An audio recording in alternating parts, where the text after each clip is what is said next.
pessoal, vamos conversar um pouco hoje sobre as complicações agudas da diabetes. O intuito dessa aula aí é ajudar a galera com material gratuito, com acesso a um bom resumo, e é isso mesmo. Vamos lá? Então, nós temos alguns tópicos aí para trabalhar. O primeiro é a cetoacidose diabética, que é característica do pacientes com mellitus tipo 1. Nós temos também a síndrome hiperosmótica, hiperosmolar, que vai ser característica lá do pacientes com mellitus tipo 2. E a hipoglicemia, que é até uma ironia, né, pro pacientes com diabetes, que geralmente ele vai ter a hiperglicemia. Mas nós vamos mostrar aqui hoje o porquê desse paciente ter, em determinados momentos, a hipoglicemia, beleza? Então, cetoacidose diabética. Bom, a cetoacidose diabética ela é uma complicação grave do diabetes mellitus tipo 1, como eu já tinha falado anteriormente, mas ela também pode ocorrer em raríssimos casos em pacientes com diabetes mellitus tipo 2. O fator principal desse tipo de quadro seria a falta do paciente usar a insulina ou o uso incorreto dessa insulina. Porém, outros fatores podem causar essa situação, que em geral vai estar associada à liberação da catecolamina e epinefrina. Essa catecolamina ela vai bloquear a ação residual de insulina e vai estimular a secreção de glucagon, beleza? Então, assim, na cetoacidose diabética, a deficiência de insulina junto ao excesso do glucagon vai diminuir a utilização periférica da glicose. Enquanto isso, vai ocorrer um aumento da gliconeogênese e uma exacerbação grave da hiperglicemia, entendeu? Esses níveis hiperglicêmicos plasmáticos podem chegar na faixa de 250 a 600 miligramas por decilitro. E essa hiperglicemia, que causando uma diurese, uma desidratação osmótica, é a característica principal do estado de cetoacidose, beleza? Tá, eu tenho aqui um resuminho da fisiopatologia, da patogênese de modo geral. É assim, de forma simples, a deficiência de insulina ela vai ativar a maquinaria cetogênica do organismo. Então, assim, de início vai ocorrer um estímulo das lipoproteínas lipase, entendeu? E isso vai causar um aumento nos níveis de ácidos graxos livres. Esse aumento nos níveis de ácidos graxos livres vão chegar no fígado e vão sofrer um processo chamado de esterificação, que gera como produto o conhecido acilcoenzima A, lá da beta-oxidação, lá da bioquímica. Então, a acilcoenzima A ela é uma molécula muito importante dentro da bioenergética do nosso organismo. Então, para onde que vai esse acilcoenzima A? Eles vão para as mitocôndrias hepáticas, e lá nas mitocôndrias hepáticas ocorrem a oxidação dessas moléculas de acilcoenzima A, o que gera dois compostos muito importantes, que é o ácido acetoacético e o ácido beta-hidroxibutírico. Esses dois ácidos, também popularmente chamado de corpos cetônicos, eles vão aumentar suas quantidades livres na nossa corrente sanguínea, que vai gradativamente tornando mais ácido o nosso sangue, acidificando o nosso sangue, baixando seu pH, beleza? Então, de forma simples, esses ácidos eles podem ser utilizados pelos tecidos periféricos, o que vai levar o paciente a um quadro de cetonemia, que seria a presença de corpos cetônicos no sangue. E essa presença de corpos cetônicos no sangue gera outro quadro, que é o de cetonúria, que é a eliminação desses corpos cetônicos por meio da urina. Então, assim, caso o paciente esteja muito desidratado, pode ser comprometida a excreção desses corpos cetônicos pela urina.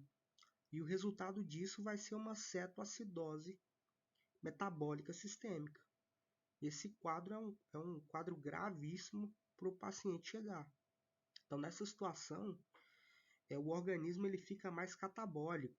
Ele quebra mais e mais proteínas e vai quebrando proteínas, o que vai gerando aminoácidos cetogênicos.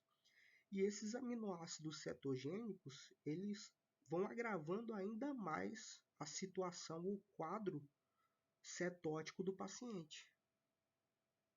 Clínicas da cetoacidose diabética, o paciente ele vai chegar com fadiga, com náuseas, ele pode vomitar, ele vai ter muita poliúria, que é bastante urina, polidipsia, muita sede, porque ele está perdendo muito líquido, ele vai ter dor abdominal grave, ele vai ter aquele odor frutado que é característico da respiração trabalhosa profunda da cetoacidose diabética. É o famoso, a famosa respiração cetótica, aquela respiração de Kussmaul. O termo correto seria respiração de Kussmaul. Então, aí, se o paciente não for tratado, né, ele vai esses sintomas cetóticos, esses ácidos que estão no sangue do paciente, eles vão causar danos mais graves. Então, o paciente vai ter depressão da consciência cerebral e ele pode chegar até a entrar em coma. Então, assim, para reverter esse quadro de cetoacidose diabética, nós teremos que fazer uma administração de insulina, corrigir essa acidose metabólica, e principalmente tratar o fator etiológico, né, o que causou a cetoacidose. Então, assim, o paciente vai chegar desidratado, ele vai chegar com hálito cetônico, ele vai chegar com glicemia entre 250 miligramas por decilitro até 600, geralmente. E o pH sanguíneo dele vai estar abaixo de 7,3. Geralmente ele vai chegar ali até 6,8, 6,9. Então esse paciente ele vai ter o seu potássio sérico aumentado, uma vez que o potássio ele faz o caminho inverso, né? Ele entra para dentro da célula quando a insulina está atuante. Então, já que o paciente está sem insulina, o potássio faz o caminho inverso. Ele vai sair para o meio extracelular, para o meio intravascular e vai causar esse aumento sérico na, no potássio. Isso com certeza faz diferença na hemodinâmica do paciente, é claro. Então, o paciente também ele vai ter uma baixa de sódio, ele vai ter uma baixa intravascular, né? E assim, essa baixa acontece por conta da alta concentração de glicose. A glicose, o paciente sem insulina, ele vai ficar hiperglicêmico. E essa hiperglicemia puxa muita água, a glicose puxa muita água. Então, a, o paciente vai ter a desidratação das células e, por consequência, um aumento muito grande no volume sanguíneo. E esse aumento vai diluir a concentração do sódio, por isso ele vai ter uma baixa de sódio sérico. Então, como que eu vou tratar esse paciente? Pelo que já foi dito, ele vai chegar lá numa situação bastante crítica, né, no pronto-socorro. E, assim, primeiramente eu vou ter que avaliar a hemodinâmica do paciente. Como que tá os líquidos, como que tá funcionando a dinâmica de líquidos internamente nele. Então, feita essa avaliação, eu vou avaliar o sangue do paciente para ver o nível de cetoacidose que ele se encontra, entendeu? Se é uma cetoacidose muito grave, ou se é moderada, ou se é leve. Eu vou olhar para o pH sanguíneo, né? A partir daí, eu vou observar se há rebaixamento de consciência no meu paciente. E se houver o rebaixamento de consciência, eu tenho que mandar esse paciente imediatamente para a CTI, para o centro de terapia intensiva, porque nós não temos o controle necessário no pronto-socorro. Então, eu teria que mandar esse paciente direto para lá. Se esse não for o caso, nós vamos fazer uma gasometria, nós vamos pedir um eletrólito desse paciente e vamos começar o manejo. Então, assim, o manejo desse paciente ele vai começar com volume. Nós vamos dar de 2 a 3 litros de soro fisiológico de 1 a 3 horas para esse paciente, para repor volume, ele está muito desidratado. Depois disso, quando o paciente atingir a glicemia entre 200 e 250 miligramas por decilitro, nós vamos começar o soro glicosado, que aí já dá para ir moderando essa baixa acentuada de glicemia dele, entendeu? Então, assim, após o início desse manejo volêmico, vai diminuir bastante os níveis glicêmicos do paciente. E a partir daí, quando o paciente estiver hemodinamicamente estável, nós vamos começar a terapia com insulina. Mas não é qualquer insulina, vai ter que ser insulina regular, porque esse paciente ainda está hiperglicêmico. Então, como ele tem uma curva acentuada de glicemia, a gente tem que baixar mais essa glicemia. Então, vou fazer insulina regular intravenosa, não a subcutânea. Nesse caso, eu não vou fazer insulina subcutânea. Então, seria mais ou menos algo em torno de 0,1 unidades por quilo de insulina regular em bolos. Assim, esse processo tem que ser feito com infusão contínua. Lembrando que o paciente está numa situação problemática. Não dá para mim esperar para ver essa atuação da insulina mais tarde, entendeu? Então a gente tem que ir para cima e fazer logo. Então, a partir disso, a glicemia ela vai baixar algo em torno de 75 a 100 miligramas por decilitro. É o esperado. Caso isso não aconteça, caso não tenha esse rebaixamento de glicemia, a gente pode dobrar ou triplicar essa dose de insulina regular para o paciente, até chegar no objetivo, na meta, né, traçada, que é baixar a glicemia de 75 a 100 miligramas por decilitro.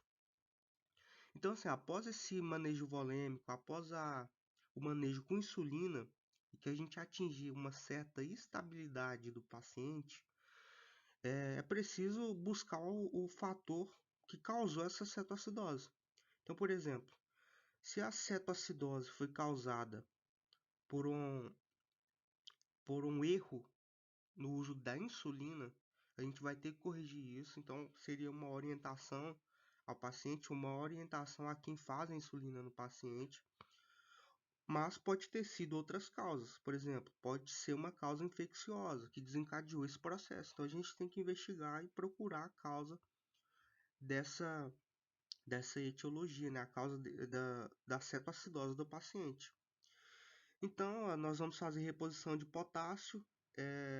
Quando o potássio cair abaixo de 5,2, a gente faz a reposição de potássio. E após o controle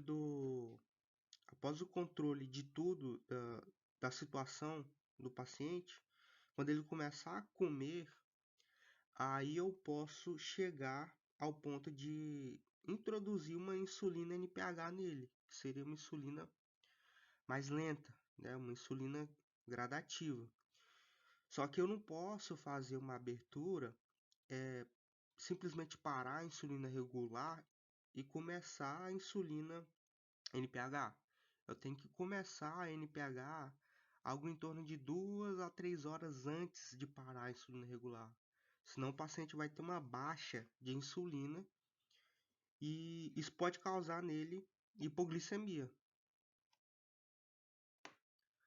Então, pessoal, só corrigindo o slide anterior, uma interrupção da insulina regular no paciente, ela vai causar não uma hipoglicemia, mas uma hiperglicemia. Então, por isso que a gente tem que começar de 2 a 3 horas antes a NPH, para o paciente não ter essa queda abrupta, né, da insulina. Beleza? Então, vamos falar um pouquinho de síndrome hiperosmótica e hiperosmolar. Essa síndrome ela é típica de pacientes com diabetes mellitus tipo 2. E ela representa o porquê de esses pacientes geralmente não desenvolver a cetoacidose diabética. Isso ocorre porque esses pacientes eles possuem níveis mais altos de insulina na veia porta, que traz lá suprimento sanguíneo do intestino ao fígado, beleza? Então isso vai evitar uma oxidação irrestrita dos ácidos graxos lá no fígado. E isso vai fazer com que eu não tenha a formação daqueles ácidos, daqueles corpos cetônicos que vão causar a cetoacidose diabética no paciente. Então, assim, o paciente com síndrome hiperosmolar, ele vai sofrer uma desidratação muito grave. Muito, muito grave. E ele não vai ter aqueles sintomas alertas, aqueles sintomas que levam ele ao hospital. Então, assim, ele vai chegar no hospital com um quadro muito grave de desidratação. Em especial porque esses pacientes eles não bebem água o suficiente para compensar as perdas urinárias que eles possuem por conta da hiperglicemia crônica. Então, assim, de modo geral, esse paciente ele geralmente vai ser uma pessoa mais velha, né, diabética, e que de alguma forma desenvolveu um AVE, um acidente vascular encefálico. E ou por infecção, ou por alguma outra causa etiológica não identificada, esse paciente ele vai ser incapaz de manter a ingestão normal de água no organismo. Então, assim, ele vai ter um desequilíbrio osmótico muito grande, muito grande. E, em geral, esses pacientes vão possuir uma hiperglicemia muito, muito, muito acentuada. Então, esse paciente ele vai chegar para mim lá com a glicemia na casa dos 600 miligramas por decilitro a 1.200 miligramas por decilitro. Então, assim, ó, só lembrando, é uma coisa muito absurda, porque a glicemia que nós diríamos ser normal, né? Ela tá ali abaixo de 126, entendeu? Então é uma hiperglicemia muito acentuada. E isso vai causar os, todos os sintomas e vai causar toda a problemática dessa síndrome. Então esse paciente ele pode chegar até ter uma desidratação tão absurda, tão grave, que ele pode entrar num estado de comprometimento mental. Ele pode ter um coma hiperosmolar. E esse coma hiperosmolar pode causar algum dano irreversível ao paciente. Então, nós chegamos agora na hipoglicemia, né? Como eu tinha comentado anteriormente, a hipoglicemia ela é um resultado até irônico, né, para o paciente com diabetes. Ela é uma complicação aguda até irônica. Por quê? Porque esses pacientes geralmente ele tem hiperglicemia, né? Então, como que eles desenvolvem essa hipoglicemia? Que é até comum para os pacientes com diabetes. Então, assim, geralmente isso pode ocorrer por uma perda de uma refeição. Esse paciente ele não alimentou direito, então ele vai ter uma baixa de glicose muito grande. Ou por ele ter feito algum esforço físico excessivo. Pode ter sido por uma má administração de insulina. Então ele pode ter colocado insulina demais, entendeu? E isso vai causar uma baixa sérica muito grande de glicose no sangue dele. E isso pode causar uma hipoglicemia. Então, como que eu vejo esse paciente chegando lá no pronto-socorro para mim? Esse paciente ele vai chegar lá com sinais e sintomas clássicos de hipoglicemia. Ele vai chegar com tontura, com confusão, entendeu? Ele vai chegar com sudorese, palpitações, taquicardia. E se a hipoglicemia dele persistir, ele pode chegar a uma perda de consciência. Então, assim, como que eu vou ajudar esse paciente? Primeiramente, deve ser feita a ingestão oral ou intravenosa de glicose, né? Para reverter esse quadro de hipoglicemia e para ajudar o paciente a não ter danos neurológicos permanentes após esse quadro clínico dele. Então, pessoal, chegamos ao fim, né, desse resuminho, né, dessas condições agudas, perdão, de diabetes. Então, assim, a ideia desse projeto aqui, desse canal, não é monetária, né? Eu quero difundir conhecimento. Eu sou acadêmico de medicina, eu tenho notado que os colegas têm muita dificuldade para encontrar conteúdos de qualidade, para encontrar coisas bacanas, resumos bacanas na internet. Então, eu coloquei aqui para disseminar o conhecimento mesmo, para ajudar a galera. E se você gostar aí, você dá um joinha, você compartilha para chegar em quem aí não tem condição de ter um material melhor, de pagar um cursinho, entendeu? É mesmo mais para ajudar as pessoas. Então, falou, abraço.